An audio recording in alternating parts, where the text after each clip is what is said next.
From the early stage of civilization, themes about a just order have been at the core of human history. Much has changed over the course of centuries, but these dreams preoccupy us today just as much, not even more, as they did millennia. And as in the past, they revolve around the issue of power. What is an equitable distribution of power? What political order can bring about such distribution? How can we organize our life so as to achieve such equitable? These and similar questions have preoccupied us for a very long time. There have been repeated attempts to achieve this goal in numerous upheavals and revolutions, yet despite much suffering, many human lives lost, we're still no closer to achieving this goal than we were centuries ago. Few traditions have devoted more attention to this monumental task than the tradition of the Enlightenment.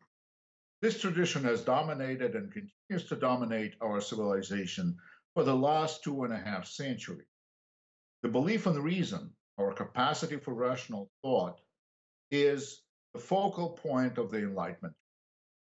Those who embrace this tradition hold firm to the conviction that the power of our mind is infinite, that there is no problem we cannot solve, no limits that we cannot overcome. Humans in their view can and should use this power to organize social life in a way that is rational, equitable, just, and that would bring freedom, prosperity, and happiness to all members of society. Such was the dream that inspired the Great French Revolution, the American Revolution, and many other revolutions that have followed since.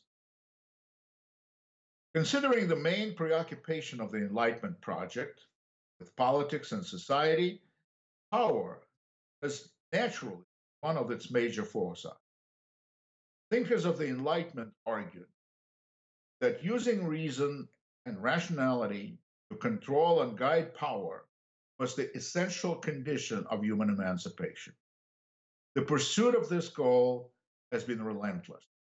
It has produced many remarkable theoretical breakthroughs, has in many ways shaped our current political and social order. Yet, despite many significant achievements, the project of the Enlightenment failed to achieve its goal.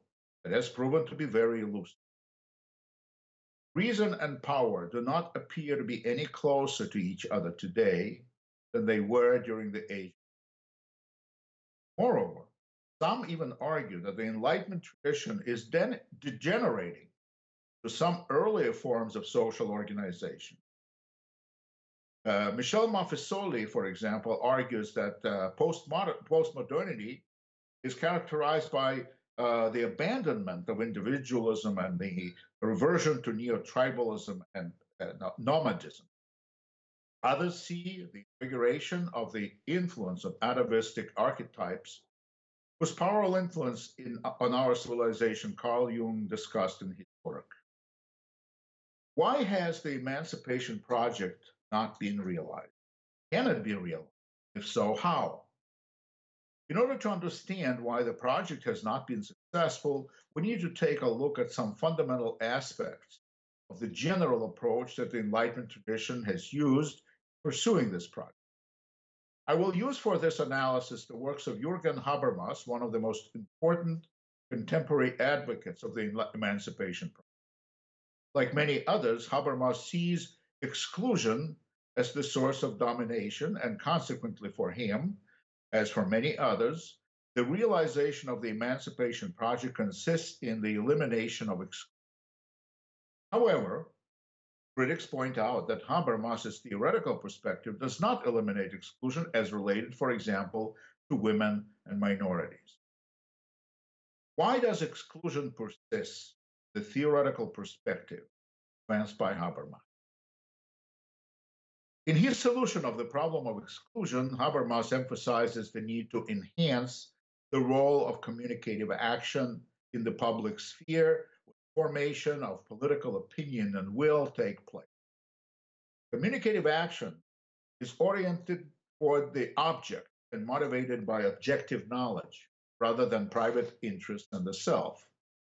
It is in the process of communicative action that those who operate in the public sphere form a consensus that reflects their common political opinion and will.